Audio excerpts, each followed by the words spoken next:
morning friends, and welcome to the pre-market session.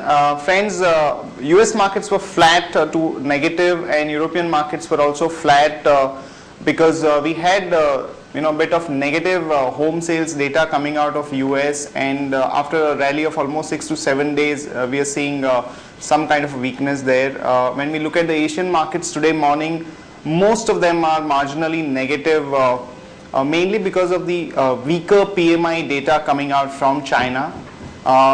We had a very smart rally back home, almost about 90 odd points on the Nifty, which surprised a lot of people, but we believe that that is mainly because we are trying to catch up the global markets, because post budget we had a major sell-off in our markets, and we didn't have any actual major selling in the cash market as is reflected in the data. So probably we are trying to catch up on that, and there are no major negative cues as well, so that probably led to some kind of a rally. Also in certain stocks we have seen some kind of a short covering also.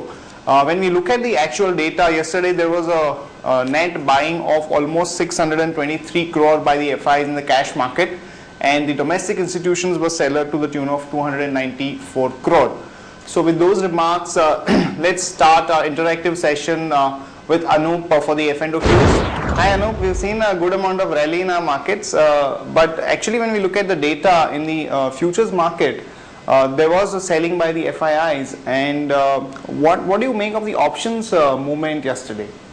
Yes, you're right that there was some sell-off in F&O segment by FIs yesterday. There was a net sell-off around 200 crores by FI on futures and options, which includes all stock options, stock futures and Nifty options and futures. What is surprising is there is around 989 crore of sell-off which has taken place in Nifty options. It is close to around 18 lakh shares, out of which some 10-11 lakh shares were long closure, and there was a fresh short position which was bid by FIs of around 8 lakh shares in Nifty. But looking at it, there is one more thing to look at, is there was some good buying happening in cash market. So you can say that there might be some sort of switch off from future to cash and some sort of hedging happening over here by FIs. Second thing, which is that there has been around 800 crore of buying happening in options. So I think you can take it and avoid taking any cue from that FI has been sell off of around 18 lakh shares in Nifty. Secondly, from options front, it is very imminent that 5300 will act as a very strong support going ahead from here. We have been saying that 5240 is the lower level where one can look to buy in last 2-3 sessions, and yesterday also Nifty rallied very smartly from that level, and 5370, 5380 has been crossed on closing position on Nifty futures, which happens to be the options equilibrium since beginning of this month for Nifty. So I think as far as we are above 5370, it's a long market. One can look to accumulate wherever there is some news flow coming in which on the positive side, and finally look for a Nifty target of all 5, that is 5555. With a stop loss of 5320 on Nifty.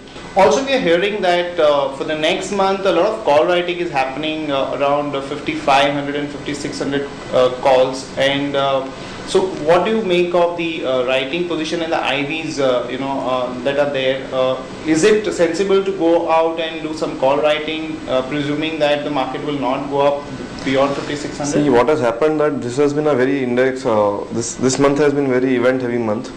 We had seen that we started with IVs for put options being at somewhere close to 30, 31.5, and now it has fallen to 23, 23.5. If you look at ITM options for index, the IVs is around 21.5, 22. So IVs has already taken a very steep correction. For call options, IVs are anywhere from 20 to 22, and for put options 23, 24, 25. So I personally feel that you are on the lower side of the IVs looking at the last 6 months, and here it can be a little risky, because if market spikes up above 5500, then the 5500 option will start it will be like a ticking bomb. Right. It will rise very fast, and it will be better to play a little safer on the writing side. Even if you are writing for writing of put options, it is better to write anything which is beyond 5100 levels, because 5170, 5240 are very strong buying range. So 5100 is like a little safer, and on the higher side you can say that 5800 and above can be taken as a probable opportunity to go short on call options front, so that you get a entire range of around 5000 to 5900 on the higher side, and you can manage if anything goes wrong against your view. So broadly, looking at the option open interest, what is a broad range one can really look at for the next month? That's what I feel like, for the next month it might be somewhere close to 57, 40, 57, 50 on the higher side. So it's better that one can go and write 5800 call option instead of writing 55, 56, 57, because 57, 40, 50 is something which is possible, and we should not be very surprised by it. On the lower side, 5200, as we had seen in last 2-3 occasions, that it acts as a very, very strong support. The range of 5170, which is 200-day moving average, 5240, which is last 2-3 times low. So 5100 is safer. So market might be in a range of 5200 to around 5750 on the higher side, which is approximately 10% of Nifty's present levels. Right. Anything else that one can do in the options market, given your reading? I think this is time when one can actually look to buy options, because the IVs has fallen very much. Although the events are getting over, but one can look to buy a probable, protective put for portfolio, because we are already at 5400. If we move another 100, 150 points from here on, where we took resistance last time, one can look to open some positions in 5400 put option. That has to be solely against your portfolio and not as a trade, because as a trade, I think it might still happen that 5400 above can be the levels which we can see for next few sessions. Thanks Anu for that update. Now I have with me Gaurav to do a technical check on the market. Hi Gaurav, we've seen a very smart pullback in our markets yesterday, with Nifty going up almost 90 points and a very strong recovery in Sensex also. So what do you make of the movement going forward? Do you think that we are close to important resistance levels and further upside is unlikely, or overall we are into consolidation mode? Nifty was expected to form third leg on the downside, and confirmation point for that was a swing low of 5171. However, Nifty took support at around 5230 and reversed on upside, and it has crossed 20 DMA as well as 40 DMA, which are around 5346 and 5288 respectively. And this indicates that it is still in second wave consolidation and likely to move higher. And key resistances on upside are, first is a falling trend line, which is currently placed at 5450, and second one would be possibility of a triangle formation, and in that case upper end of the pattern, which is at 5550.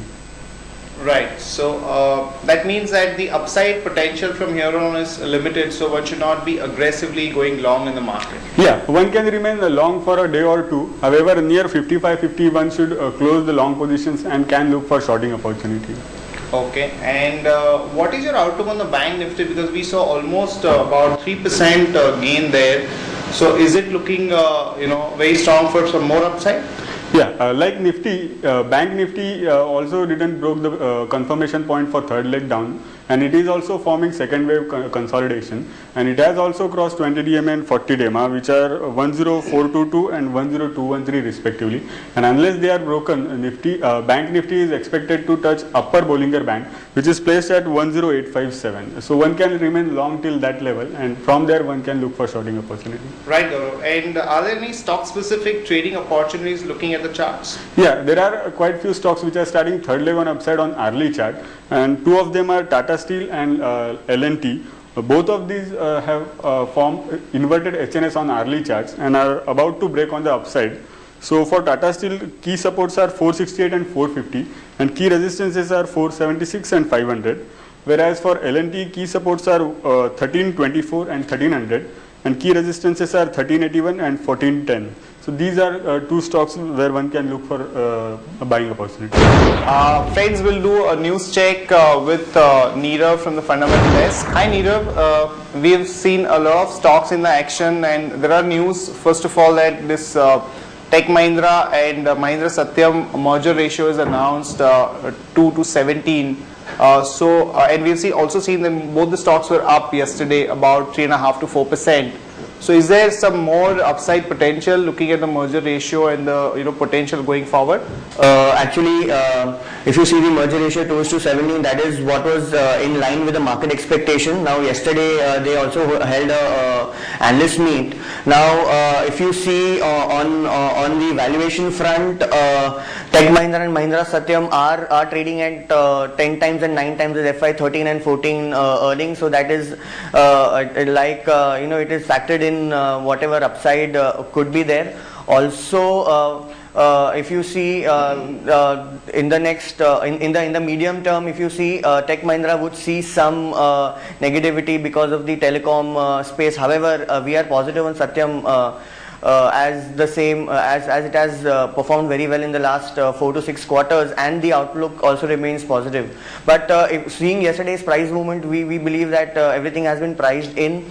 If in the medium term there could be something negative, some flatness, but in the long term Satyam could drive the growth. So basically what we are saying is that for Satyam overall the merger is positive, but since the stock has run up, if there's any further dip in the stock somewhere close to about 65-70 level, that should be a good entry point for Very investors. true, very true.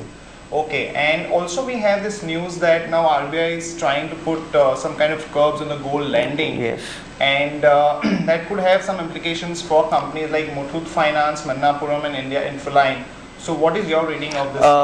Yes, actually the RBI has given stricter norms for the gold financing NBFCs.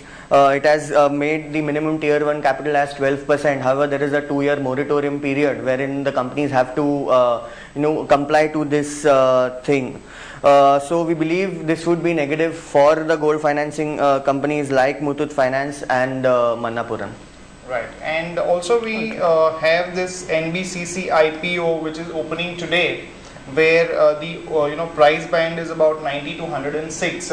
Overall, the IPO is too small at about 1200 crore, and I believe the company has a cash on books of about 1400 crore. So it's not a major one.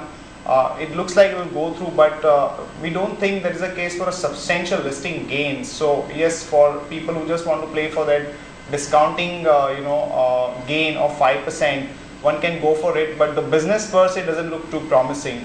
Also, Nirav, we have this news that 3i Info's CDR proposal has been approved. So how does one read into this news? True. 3i Infotech has a debt of about 2300 crores. It has been reeling. It has also sold one of its businesses and is looking at selling business by business. This news would obviously be positive for 3i Infotech. However, for entering the stock, this is not the right time. All these news should be taken as a exit opportunity for the investors. Right. Anything else in terms of news that you have come across? Yes, actually, JLR and JLR Cherry have inked a JV in China. Now, this would be positive for Tata Motors.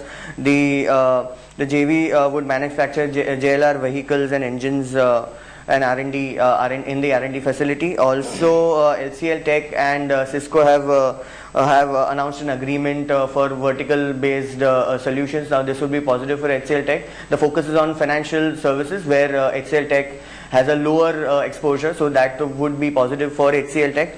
Also, we interacted with the management of Orbit. Now, we currently have a buy rating on Orbit with a price target of 70. Now, we believe that the sales booking for Q4 would be better than Q3. There are also new launches expected in Q1 FY13. Also, the Mandwa project, which is one of the trigger points for the company, is going to be to take off in the next 6 to 9 months. So overall, we remain positive on Orbit. We maintain a buy rating, and as I said, price target of 70.